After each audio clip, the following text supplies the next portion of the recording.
Trump's new hire Scaramucci makes conciliatory debut with media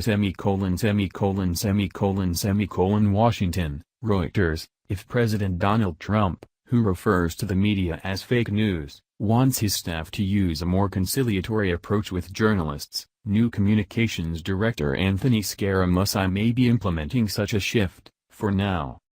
The Wall Street financier and Republican fundraiser walked into the White House briefing room on Friday and immediately did what Sean Spicer, the outgoing press secretary, did not do on his first day in January: engage, in a friendly manner, with reporters.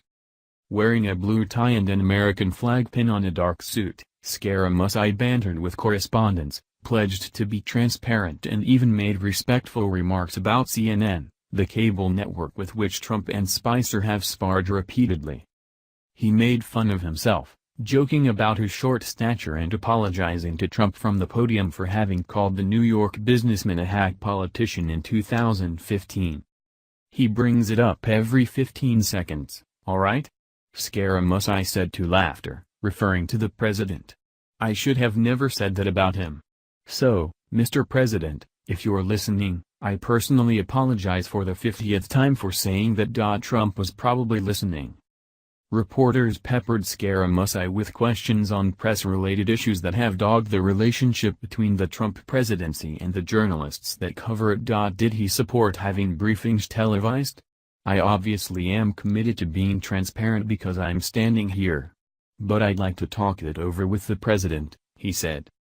He noted that CNN had apologized when it reported something false about him and that he had accepted the apology. "There feels like there's a little bit of media bias, and so what we hope we can do is de-escalate that and turn that around. And let's let the message from the president get out there to the American people," he said. He announced the new press secretary to take over from Spicer, who resigned earlier on Friday, would be Sarah Sanders.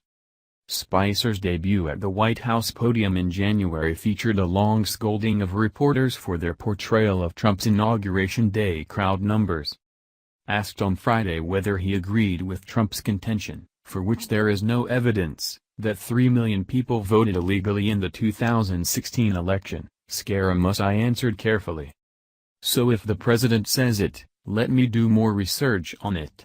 But my guess is that there's probably some level of truth to that," he said. "I think what we have found, sometimes the president says stuff, some of you guys in the media think it's not true or it isn't true, and it turns out it's closer to the truth than people think.